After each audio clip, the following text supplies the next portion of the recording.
Las noticias son para todos, niños con adultos responsables. Aquí está. Esta es la imagen del día. El volcán nevado del Huila fue declarado en alerta naranja. Científicos del Observatorio Vulcanológico y Sismológico de Popayán sobrevolaron el nevado, que ha aumentado considerablemente la emisión de gases y podría hacer erupción. En las poblaciones aledañas aseguran que los temblores y las lluvias de cenizas no cesan desde ayer. Los lugares más amenazados son resguardos indígenas. En Noticias 1 esta noche, presidente califica magistrado de la Corte como politiqueros, marrulleros, sepulcros blanqueados e irrespetuosos de la Constitución. Por declarar inviable su terna para fiscal, el mandatario dice que llevará el debate con la Corte al pueblo. Dirigentes políticos dividen opiniones por arremetida presidencial. Para algunos, mandatario quiere fiscal de bolsillo. Para otros, solo reclama sus derechos constitucionales. No fueron uno, sino dos los paseos de los hijos de Valencia Cosio en helicóptero militar. Ministro del Interior de Venezuela asegura que paramilitares colombianos extorsionan, amenazan y asesinan en ese país. Inteligencia colombiana descubre plan de las FARC para matar al juez ecuatoriano que ordenó la captura de Juan Manuel Santos. Detective del DAS mató 2 personas, hirió a 4 y trató de suicidarse en fiesta de Halloween. Por sus huellas informáticas descubrieron a asesinos del Facebook. En los deportes, con Germán Arango, apagón en Neiva obliga a suspensión del juego Huila Junior. Colombia empató con Gambia y clasificó a los octavos del final del Mundial Sub-17. En medio de la polémica, Colombia consigue título mundial femenino de boxeo. ¿Y qué tal esto? El historial de comparendos del concejal infractor. Declarado inviable su terna para elegir fiscal general, el presidente de la República la emprendió hoy contra la Corte Suprema de Justicia, apelando a adjetivos jamás usados por un jefe de Estado contra el máximo tribunal del país. Ignacio Gómez. María Cristina, los adjetivos desde luego son lo más llamativo, pero aún más noticioso puede ser la afirmación del presidente según la cual el tema hay que llevarlo al pueblo colombiano. No queda claro si lo que hay que llevar es la forma de elección del fiscal o las últimas diferencias entre el presidente y la Corte. Lo que no puede entender el gobierno es que se siga diciendo que la terna es inviable. La decisión de la Corte Suprema de Justicia de seguir considerando inviable la terna enviada por el presidente para elegir fiscal general ocasionó hoy que el mandatario cubriera de adjetivos a los magistrados. Después de señalar que llevaría esa discusión al pueblo, los llamó sepulcros blanqueados. Yo no lo sigo manejando en encerronas entre 4 paredes en Bogotá, de espaldas al pueblo, para que finalmente los cálculos le presenten al país la protección ficticia de la Constitución a través de sepulcros blanqueados. Aseguró que hay politiquería en el manejo de la justicia. Mejor que la hipocresía histórica de introducirle politiquería al manejo de la justicia es traer el debate de cara al pueblo colombiano. Que hay marrullas bogotanas detrás de todo esto. En lugar de estar en la ironía y en las marrullas de los cócteles bogotanos, le hablemos claramente al país. Que la Corte Suprema está desconociendo lo que llamó supremos intereses de la patria y manipulando al país. Colombia no puede permitir que haya una justicia que esté manipulada por intereses ajenos al interés superior de la nación. También dijo que no iba a permitir que se respetaran las facultades que la Constitución le ha dado al gobierno. Los otros órganos del Estado no pueden maltratar los fueros constitucionales del gobierno. El airado discurso presidencial reclamó por lo que el jefe de Estado considera severidad con los parapolíticos comparada con la inactividad frente a los farpolíticos. Se ha juzgado la parapolítica, sigue impune la farpolítica. El mandatario respaldó una versión según la cual los magistrados de la Sala de Gobierno de la Corte Suprema hablaron con las directivas del periódico El Tiempo para pedir que fuera excluido como columnista su ex asesor José Obdulio Gaviria. Así como el gobierno ha dado ejemplo de no amordazar a un solo colombiano, también las otras instituciones del Estado tienen que dar ejemplo. No es admisible que jueces de la República vayan a las direcciones de los periódicos a pedir que descabecen periodistas Porque esos periodistas son críticos de decisiones de jueces de la República. Magistrados presentes en la reunión con las directivas del Tiempo le dijeron a Noticias 1 que nunca pidieron excluir la columna de José Obdulio Gaviria ni de nadie. No obstante, el presidente cree en otra versión. No abusen de sus prerrogativas, pretendiendo en los cócteles y en las reuniones con los directores de prensa, entre cuatro paredes, sin que den el debate de cara al país, que se supriman libertades, censurando columnistas, censurando comunicadores. La historia del país no registra un discurso presidencial de este calibre contra el Tribunal Supremo de Justicia. ¿Qué habrá querido decir el presidente cuando señala que llevará este tema al pueblo? Dirigentes políticos de diversas tendencias opinaron esta tarde sobre la arremetida del mandatario contra la Corte Suprema de Justicia. Dora Montero. María Cristina, las opiniones se dividieron, desde quienes dicen que el presidente quiere un fiscal de bolsillo hasta los que califican a la Corte como extralimitada y abusiva. El senador de Cambio Radical, Rodrigo Lara, dijo que la reacción del presidente Álvaro Uribe obedece a su intención de tener un fiscal de bolsillo cuyas decisiones tiendan a la impunidad. Aquí hay dos temas en juego. Una Corte Suprema que quiere a un fiscal independiente, garantía de justicia limpia para todos los colombianos, y un presidente Uribe que tristemente quiere a un fiscal de bolsillo, garantía de impunidad para las marrullas organizadas desde los salones del Palacio de Nariño como Agroingreso Seguro, que tape con impunidad a los falsos positivos y que tape con impunidad a todo ese entorno del cartel de Medellín que ensangrentó a este país con bombas y atentados en aviones. El senador Juan Manuel Galán, vocero del liberalismo, dijo que su partido respalda a la Corte Suprema de Justicia en su decisión de no admitir la terna para fiscal. Creemos que si la Corte tiene dudas o ha rechazado la terna de fiscal, pues tiene razones profundas de peso que hay que respetar y que hay que acatar. Y nosotros respetamos y acatamos a la Corte Suprema en sus decisiones. Y criticó fuertemente que a las decisiones de la Corte se les responda con agresiones. Que además han adelantado uno de los procesos más difíciles, que es el de la parapolítica, con serios tropiezos, con muchas dificultades, pero que es fundamental para que Colombia pueda superar esta época de infiltración del narcotráfico y del paramilitarismo. Por su parte, la representante Rosemary Martínez invitó a superar el choque de trenes entre el Ejecutivo y el Poder Judicial. Pensé que con la ida del presidente a la Corte se había limado a aspereza. Nadie desconocemos que la Corte con el presidente Álvaro Uribe ha causado una pelea innecesaria y esto se está polarizando. En el mismo sentido se pronunció el representante conservador Pedro Pablo Trujillo, quien acompaña al gobierno de Álvaro Uribe. Yo invitaría más bien a equilibrar las dos posiciones que nos permita de una vez por todas definir la interinidad del señor fiscal general de la Nación. El representante liberal Jorge Eduardo Casabianca criticó el agresivo discurso y recalcó que es necesaria la separación de poderes. Creo que la Corte ha sido abierta en el diálogo, ha sido abierta en todos sus entendimientos. Hay que ser respetuosos desde luego de los poderes públicos. El exministro del Medio Ambiente, Juan Lozano, quien hoy aspira al Senado y quien estuvo invitado por el presidente, respaldó las palabras de su jefe político.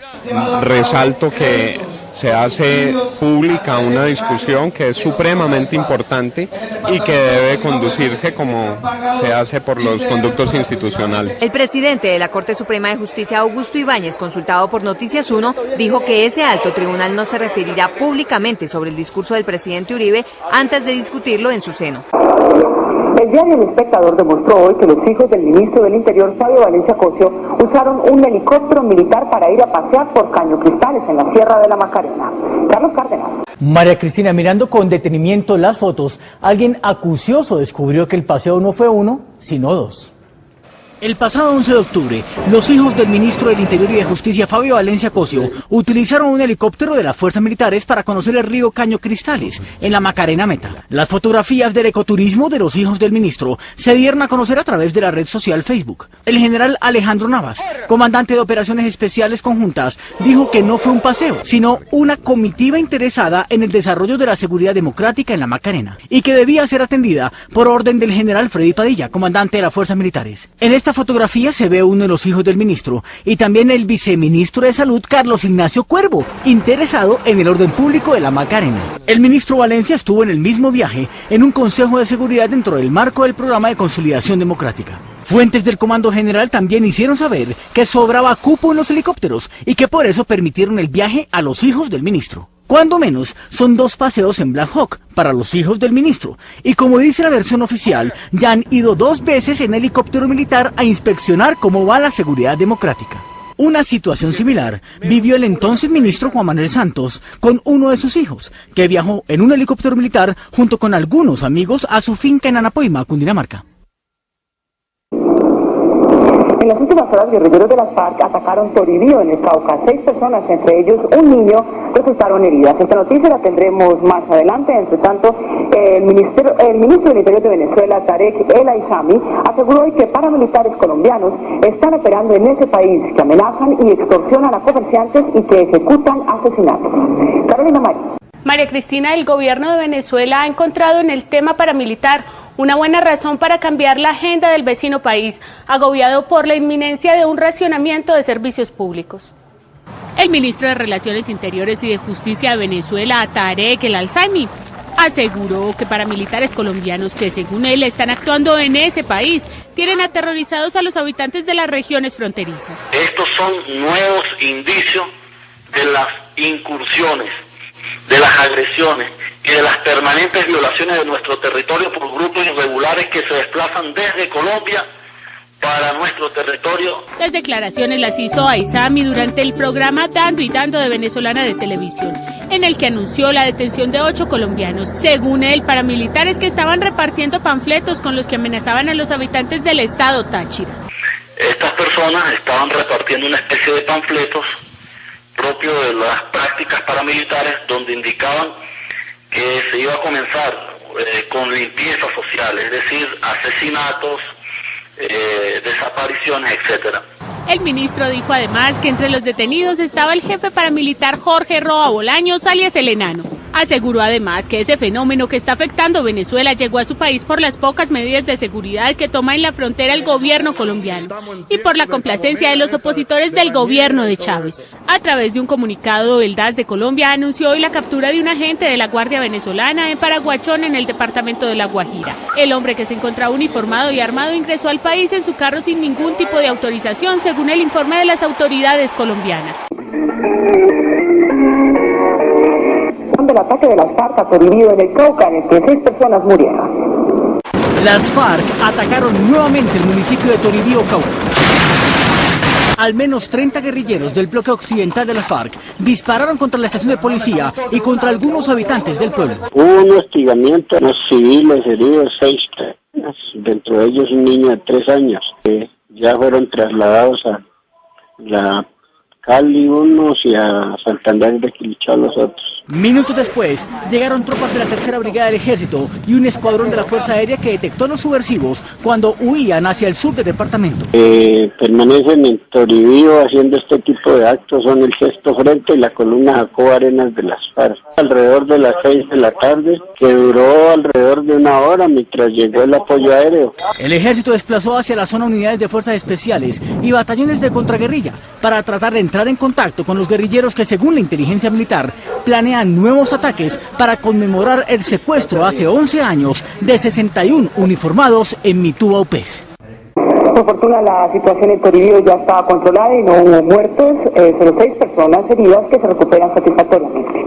Y ya se los contamos al comienzo de Noticias 1, fue declarada en alerta naranja la zona aledaña al volcán Nevado del Huila. Felipe Romero. Calificaron como alto el peligro para los habitantes de esa región, especialmente los resguardos indígenas cercanos al municipio de Belalcázar. Estas imágenes captadas en un sobrevuelo al Nevado del Huila revelan que la actividad volcánica se ha incrementado en las últimas horas, con un aumento en la emisión de gases y ceniza. A ver, de todas maneras estamos en alerta naranja, lo que se traduce pues que el volcán tiene una posibilidad en este momento mayor de generar erupciones volcánicas. Los más afectados por la actividad del Nevado del Huila son los habitantes del municipio de Belalcázar, Cauca, especialmente los indígenas de 15 resguardos. Los temblores suaves, pero se están dando, muy constantes, y el rugido pues brama la tierra, sí, claro. Bastante humo que casi, digamos, a 2-3 kilómetros no se den las cordilleras. Aseguran que por cuenta de la actividad del volcán no tienen nada que comer. Los cultivos y todo eso están totalmente cubiertos de ceniza, que eso anuncia pues que va a haber hambruna en el caso pues de los alimentos. No se puede consumir lo que son verduras porque ya está totalmente contaminado. Según Ingiominas y el Observatorio Vulcanológico de Popayán, el riesgo en las zonas aledañas al Nevado del Huila es considerable. El volcán está sísmicamente muy activo, esa sismicidad se traduce en emisiones de ceniza a superficie. Por eso los habitantes de los resguardos indígenas cercanos al volcán recurren a lo que sea, aseguran ellos, con tal de que el Nevado del Huila deje de rugir. Pues están seguros de que en poco tiempo el volcán hará erupción. Los rituales arrojan pues de que muy pronto irá a haber una tragedia, igual la de la vez pasada. Las autoridades y miembros de los comités de emergencia trabajan en la evacuación de varias poblaciones cercanas al volcán. Un final de película de terror tuvo una fiesta de Halloween en Chía. Uno de los invitados mató a otros dos y hirió a 4 personas y trató de suicidarse. Juan Martínez. María Cristina, el protagonista de estos hechos es un funcionario de la División de Inteligencia y Contrainteligencia del DAS y los cometió usando el arma que el departamento le había entregado para su propia protección. Todo pareciera ser el guión de una cinta de terror. Más de 20 funcionarios del Departamento Administrativo de Seguridad se pusieron de acuerdo para encontrarse justo antes de las 11 de la noche en esta finca llamada La Nacional, ubicada en la montaña del Oso de la vereda Yerbabuena, en el municipio de Chía, al norte de Bogotá. Los tiros y los gritos. Pasadas las 4 de la madrugada, la fiesta de Halloween se convirtió en una verdadera pesadilla. El funcionario perdió el control, hirió y mató a sus compañeros. Los detectives que resultaron muertos a manos de su propio compañero eran Fernando Ruiz García y Mario Francisco Telles, familiar de uno de los dueños de la finca. Vino don Alfonso Telles, el papá del hijo que murió. En la trágica fiesta también resultaron heridos Santiago Morales Ojeda y Diosa Alfonso, trasladados al Hospital Cardioinfantil en Bogotá y la Clínica Teletón a las afueras de la ciudad. Recibimos 3 de las personas que estuvieron implicadas en el incidente. Uno de ellos es Hernando Caballero, que permanece bajo custodia policial en el centro clínico y quien, según las investigaciones, sería el agresor de los detectives. Llevaba unos cuantos años en el DAS, es un detective que tiene una hoja de vida intachable y que tiene muchas cualidades, digamos, de análisis y es un funcionario de inteligencia. Sin embargo, según el director encargado del organismo de inteligencia, el destacado detective cometió un fatal error. Permanentemente tiene su arma a cargo. Hizo uso de ella irresponsablemente y mezcló licor con armas. Después de perder la razón, según las investigaciones internas del DAS, el hombre se dirigió a la chimenea de la finca y se lanzó de cabeza, donde sufrió graves quemaduras y una lesión importante en su garganta. Sí, el que tiene lesión de vía aérea, que es el paciente que va a la unidad de cuidado intensivo. Mientras que en el hospital de Chía se produce la entrega de los cuerpos de los detectives muertos, en la finca La Nacional todos tienen miedo de hablar, tal vez por la última y terrorífica noche vivida en la montaña del Oso. No tengo autorización de hablar nada. Hay nuevos detalles del caso de una joven universitaria de 19 años asesinada por 2 muchachos con los que había hecho amistad por Facebook. Ese es Vaquero. María Cristina, el crimen arrancó en Internet y se resolvió también siguiendo la huella informática de los asesinos. Desde hace unos días el silencio se apoderó de este edificio en una zona residencial de Bogotá. El administrador no se encuentra y se puede dar la información. Fue aquí donde estos 2 hombres, capturados hace menos de 48 horas, asesinaron a Ana María Chávez Niño, de 19 años de edad. Por robarla y al ella oponer resistencia, la mataron por robarse una chaqueta, unos zapatos y un computador. Lo llamativo es que solo necesitaron de un clic para llegar a ella, en una operación que no duró más de 2 semanas. Ana María y 3 de sus amigas aceptaron como amigo en Facebook a Anderson Sierra, quien en la red se hacía llamar Chiqui Locomotion. Gracias a los datos publicados en la red social más grande del mundo, obtuvo el número de teléfono. En poco tiempo, el hombre que vivía en Medellín apareció en Bogotá. El hombre llegó acompañado de Juan Sebastián Obando, su cómplice, quien, fingiendo necesitar el baño, la convenció de llevarlo a su casa y, aprovechando que estaba sola, la asfixiaron para robarle su computador y saquear toda la casa. El hecho sucedió a mediados de septiembre y desde entonces nada se sabía de ellos, pero fue nuevamente Facebook quien los puso en evidencia. Sale como contacto en Skype de Ana María como conectada. En medio de mis nervios me doy cuenta que están usando el portátil de ella que les fue robado, que estaban usando su Facebook, tenían acceso ilimitado a todas sus cuentas personales. No solo subieron fotos con las prendas de su víctima, sino que pusieron a la venta lo que se robaron del lugar y hasta anunciaron en la red social que tenían un nuevo BlackBerry y publicaron el número de Ana María. Ayer, la policía los capturó en Medellín y en Bogotá se declararon culpables del homicidio. Cientos de arroceros de Tolima se declararon en quiebra, aseguran que el gobierno no les ha ayudado y que además no les dio agroingresos seguros, aunque cumplían todos los requisitos. María Camila Márquez. María Cristina, el gobierno anunció hoy un plan de auxilio especial para los cerealeros, pero los cultivadores de arroz creen que el auxilio va a llegar tarde. Los arroceros del Tolima se declararon en quiebra. 20.500 familias beneficiadas directamente por los distritos que estarían en quiebra económica en este momento. Y le piden al gobierno que se responsabilice por esta situación. Según los agricultores, el gobierno no ha ejercido su autoridad para que el precio mínimo que fijó en septiembre sea cumplido por los molineros. Una resolución que fije el ministro de Agricultura va a decir después que no es obligatorio para el Tolima. Entonces, ¿de qué se trataba? ¿De qué esto que está plasmado aquí, entonces, de qué se trataba? ¿Era un juego? ¿Era una tomadura de pelo para los productores? Y mientras los pequeños agricultores pierden, los industriales salieron bien librados. Los industriales se cogieron los 35.000 millones que le autorizó el gobierno nacional como subsidio de almacenamiento. Los arroceros aseguran que la crisis se originó en una medida del propio gobierno. En el año 2008, estando todavía el ministro Arias, el ministro de Agricultura, hacia noviembre fue aprobada y autorizada la importación de 75.000 toneladas. Según los organismos de inteligencia, este es el guerrillero que planea atentar contra Daniel Méndez Torres, el juez ecuatoriano de la provincia de Sucumbíos. Se trata de Ángel Gabriel Lozada alias Edgar Tobar, comandante del Frente 48 de las FARC, que ya había sido mencionado en otro informe de inteligencia militar como el supuesto autor de un plan para atentar contra el presidente ecuatoriano Rafael Correa. Según el ministro de Defensa, Gabriel Silva, el plan de los guerrilleros consiste en hacerse pasar por paramilitares, pasar la frontera y ejecutar una acción terrorista en la que resulte afectado el juez ecuatoriano. El ministro hizo saber que las FARC quieren deteriorar aún más las relaciones entre los dos países y relacionar a la fuerza pública colombiana con el ataque que los mismos subversivos diseñaron. A nosotros nos parece muy grave que después del esfuerzo que se está haciendo para reconstruir las relaciones con el Ecuador, estos bandidos vayan allí a hacer el daño que se ha detectado afortunadamente a tiempo por parte de nuestra inteligencia. Todo el informe del plan de alias Edgar Tobar fue entregado a las autoridades ecuatorianas. El juez Daniel Méndez es uno de los encargados del proceso por la incursión de la fuerza pública colombiana en territorio ecuatoriano para atacar el campamento de las FARC, donde murió el jefe guerrillero Raúl Reyes. Los fabricantes colombianos de autopartes empiezan a entrar con fuerza en mercados distintos al de Venezuela, que fue el principal por muchos años. Lo que indican los indicadores. En 2007, Colombia exportó autopartes a Venezuela por más de $1.063.000, cifra que en 2008 bajó a $406.000. En cambio, según Asopartes, el intercambio se mantuvo con los Estados Unidos y se incrementó el 82% con Brasil, el 36% con Chile, el 32% con Perú y el 21% con Ecuador. Esto indica que ya hay alternativas para compensar la caída en el comercio con Venezuela. Esto es lo que indican los indicadores.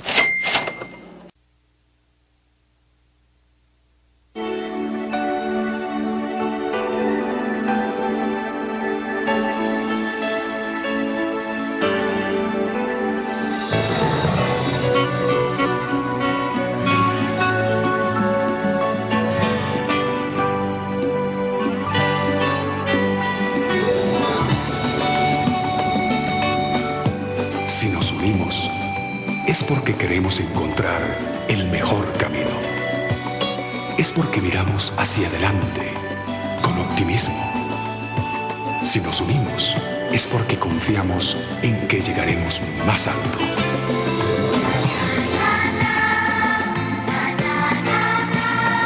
Es porque vemos con otros ojos el futuro.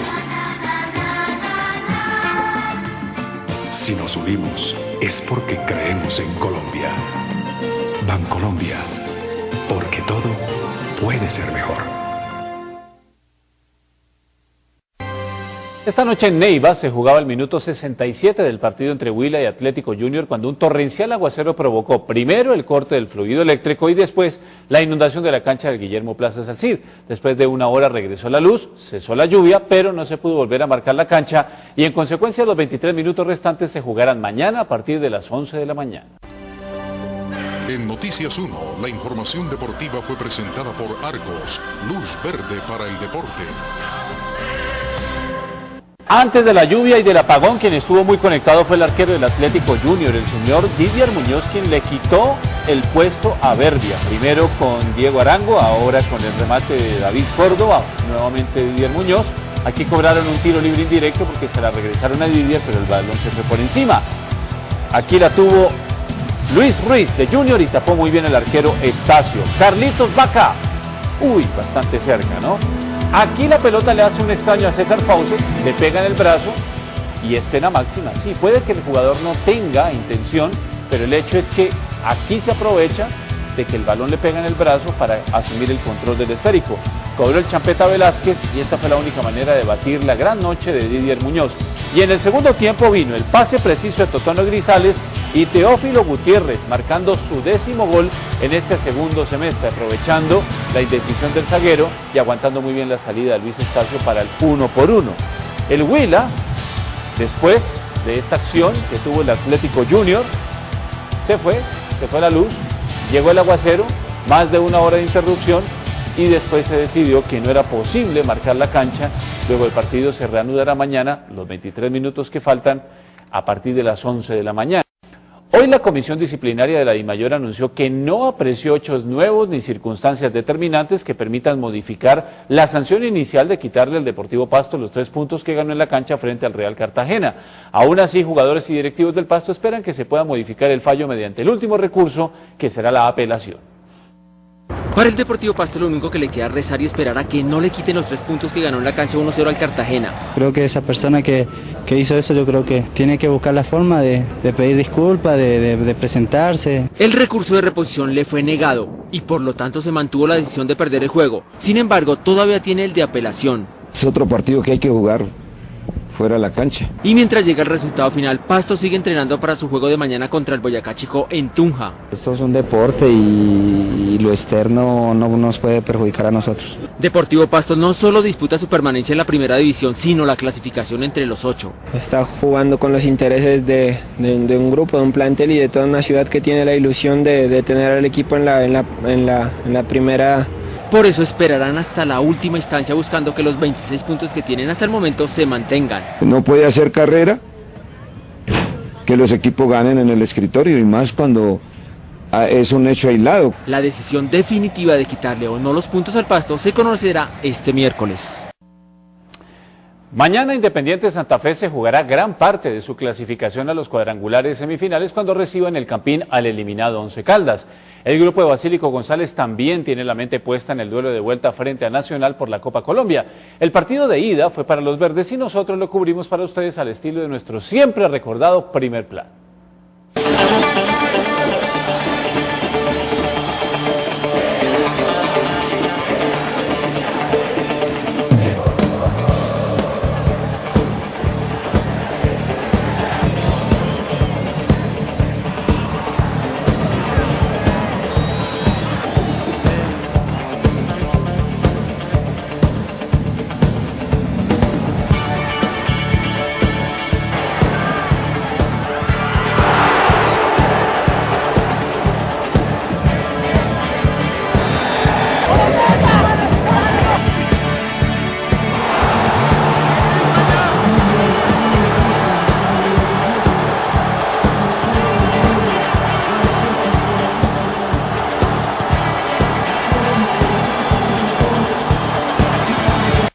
La selección Colombia consiguió remontar hoy un 2-0 desfavorable frente a Gambia y con el empate se clasificó segundo en el grupo C del Campeonato Mundial Prejuvenil y jugará en octavos de final frente a Argentina el próximo miércoles.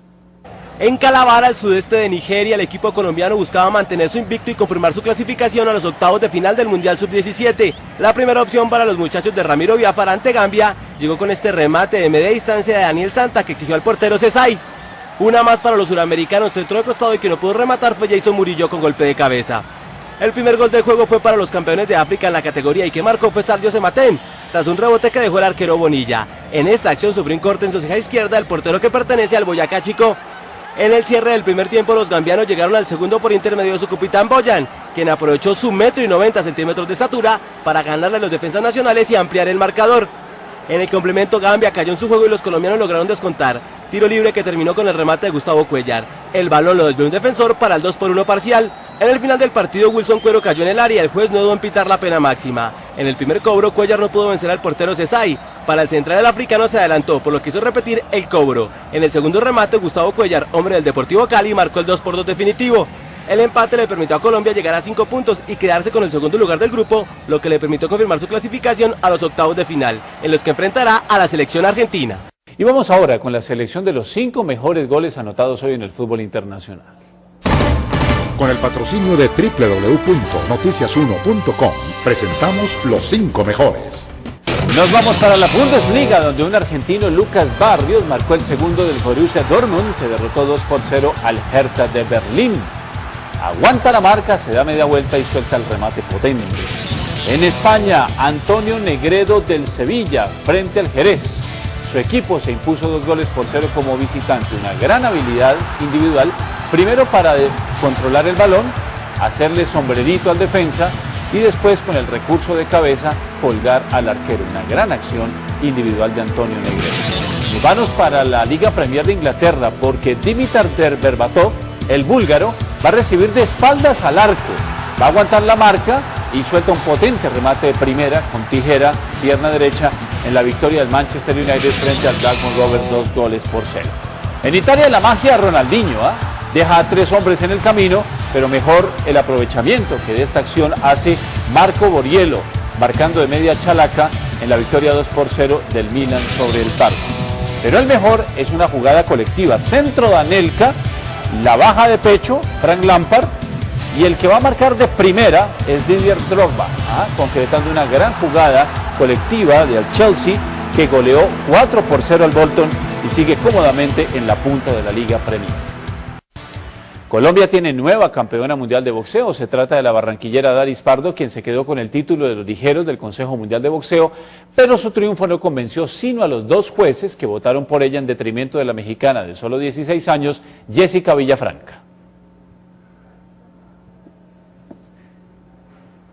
La pelea se realizó en Cúcuta e incluso siendo local la colombiana, el propio público decidió que la actuación de la mexicana había sido lo suficientemente clara para concederle la ventaja y por lo tanto la victoria en la pelea. Sin embargo, 2 jueces vieron ganadora a la boxeadora colombiana y de esta manera se quedó con el título mundial, un título que venía buscando desde hace varios años, como quiera que Daris lleva bastante tiempo tratando de buscar el título que finalmente se le dio. Se le dio, pero con polémica.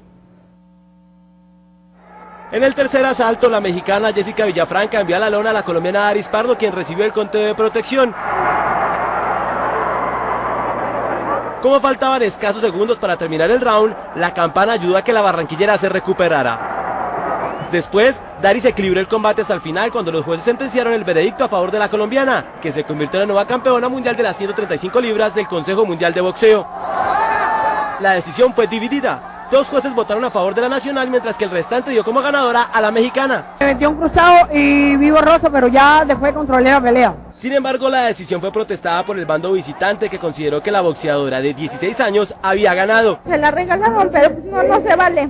Mientras la colombiana Pardo de 33 años celebraba su título, el público gritaba México, México. La estuvieran apoyando si ella me hubiera ganado. Vean allá afuera cómo está la gente gritando México porque yo gané. Así, en medio de la polémica, Colombia suma su segunda campeona mundial de boxeo. Además de Daris Pardo, Lely Luz Flores es la monarca welter junior del Consejo Mundial de Boxeo. Germán, César se nacionalizó norteamericano en diciembre del año pasado y en abril recibió el aval para representar a los Estados Unidos en pruebas oficializales, donde ya ha ganado 3 pruebas del US Open. Ahora su sueño es obtener una medalla olímpica. Desde abril de este año, el jinete César Parra recibió el aval para competir como ciudadano norteamericano en adiestramiento. Cambiar de ciudadanía fue el inicio de representar a los Estados Unidos. Y lo hizo en el Abierto de los Estados Unidos al lado de otros binomios de ese país y del mundo entero. El US Open, ganando las pruebas, por fortuna. Ese triunfo le abrió las puertas para demostrar su talento en adiestramiento al que llaman ballet a caballo. Es un concurso que lleva 106 años y la verdad pues tuve la fortuna de ganar las 3 pruebas y poner un récord ahora en la historia. Y en su primera temporada se consagró como el jinete con mejor promedio. 9 pruebas internacionales, de las cuales he ganado 8 primeros puestos y un segundo puesto. Y por el lado nacional he competido 15 veces a nivel nacional, en los Estados Unidos y he ganado las 15 pruebas. Ahora tiene todo lo que no pudo conseguir como colombiano. No me arrepiento desde el punto de vista de que primero, pues obviamente voy a alcanzar el sueño que es, si Dios quiere, una medalla olímpica. César Parra está buscando su cupo para el Mundial del próximo año en Kentucky, donde era parte del equipo de los Estados Unidos. En Noticias 1, la información deportiva fue presentada por Argos, luz verde para el deporte.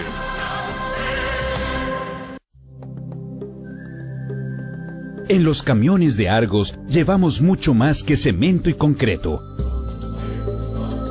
Llevamos viviendas para miles de familias. Llevamos obras que engrandecen regiones y acercan personas. Llevamos oportunidades que generan empleo. Y llevamos espacios donde miles de niños avanzan hacia el mañana. Ese es el valor que llevamos por dentro. Ser luz verde para Colombia. Argos, luz verde. El concejal Álvaro Caicedo fue grabado por patrulleros de la Policía Nacional cometiendo una grave infracción y evadiendo por más de 20 cuadras la persecución de la policía. Estuvimos averiguando el historial de infracciones del señor Caicedo y registra en su récord 40 comparendos. Pese a todo, él dice que obedece estrictamente las normas de tránsito y que siempre acata a las autoridades. ¿Qué tal esto? La historia de la infracción de tránsito del concejal Álvaro Caicedo por ir manejando por un carril de Transmilenio no comenzó con su momentánea detención, tal como lo registró en video desde su celular uno de los patrulleros de la policía. Según el comandante de la Policía de Tránsito de Bogotá, al concejal Caicedo lo venían persiguiendo varias cuadras atrás, exactamente en la carrera 30 con calle Octava Sur. Se le había volado la autoridad a alta velocidad y por poco causa un accidente. Los motorizados trataban de pasarlo para que se detuviera. Y lo que hacía en ese momento el señor concejal, no sabemos hasta ese momento que era concejal, les arrojaba el carro para no dejarlos pasar. Solo unos minutos después y luego de perseguirlo por más de 20 cuadras, la policía logra interceptar al concejal. Afortunadamente en la 17, que se nos amplió más la vía Transmilenio, en ese momento las motos logran sobrepasarlo y logran interceptarlo. De ahí en adelante, todo el procedimiento fue grabado. El video dejó constancia de la inmovilización al vehículo conducido por el concejal Caicedo durante solo 2 minutos y medio, porque luego se les volvió a volar. Venga, señor. Señor, se da la fuga, camioneta Transmilenio, dejando licencia y cédula. Pero el concejal Caicedo asegura que él nunca se fugó. Que el concejal Álvaro Caicedo se le fugó a las autoridades, eso no lo comparto. Según él, lo que grabó la cámara del agente de tránsito no es real. Una cosa es lo que se ve en el video y otra cosa es la realidad. El señor concejal abandona los documentos como se nota en el video, no fue que los policías se le quedaron con los documentos, él abandona los documentos y se va. Incluso el concejal Caicedo sostiene que él no venía evadiendo a la autoridad una vez fue identificado conduciendo por el carril de Transmilenio, ni mucho menos intentó obstaculizarle el paso a los uniformados. No señor, yo no sé el coronel de tránsito de dónde saca eso. Dice que todo es falso. Eso no es verdad, lo que pasa es que desafortunadamente a veces se dicen cosas que no son. Y que si hay alguien en Bogotá que respete las autoridades y las normas de tránsito es él. Yo respeto mucho a las autoridades, yo soy muy consciente de las cosas, respeto las normas. Sin embargo, los registros por infracciones de tránsito del concejal Caicedo, según lo reporta la Secretaría de Movilidad de Bogotá, dicen otra cosa. Tiene un récord total de 40 comparendos desde 1998.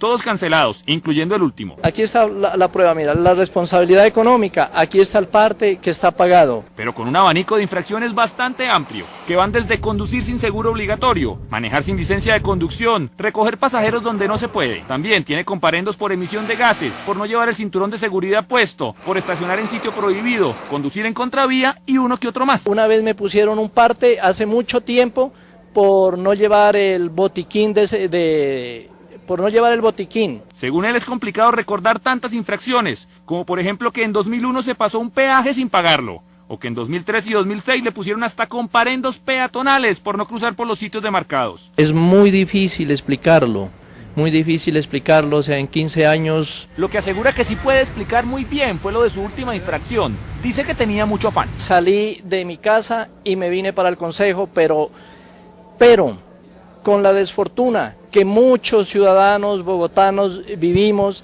fui víctima del problema de los trancones. Había mucho trancón y necesitaba llegar rápido. Una conducta que para el secretario de Movilidad de Bogotá es inaceptable y que no amerita excepciones. Todos los ciudadanos sepan y todas las autoridades, los concejales, los senadores, todo el mundo, que para cumplir las normas de tránsito no existen fueros, que todos los ciudadanos tienen que acogerlas, que por el contrario tenemos que dar ejemplo. Y que para el comandante de tránsito de la ciudad hay que sancionar con todo el peso de la ley, pues al parecer son varios a los que les gusta cometer infracciones de tránsito aparándose en sus cargos de funcionarios públicos. ¿Qué pasa? Que ellos lo cogieron de cocheche. En el Consejo dicen que nada se puede hacer para regular las conductas inapropiadas de los miembros del Cabildo. No somos autoridad para hacer un juzgamiento como tal vez uno quisiera hacerlo. El concejal Caicedo sigue sosteniendo que se mantiene en su posición de que las cosas no pasaron como se ven en el video, ni que son tantas infracciones de tránsito, ni mucho menos que no respeta a las autoridades, pero sí que asume la responsabilidad de sus actos al volante. Quiero pedirle disculpas a todos los ciudadanos bogotanos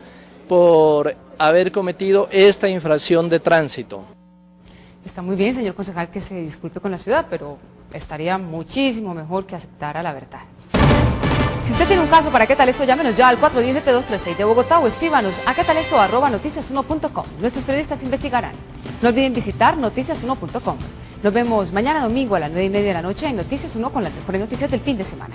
A ustedes gracias por elegir la independencia.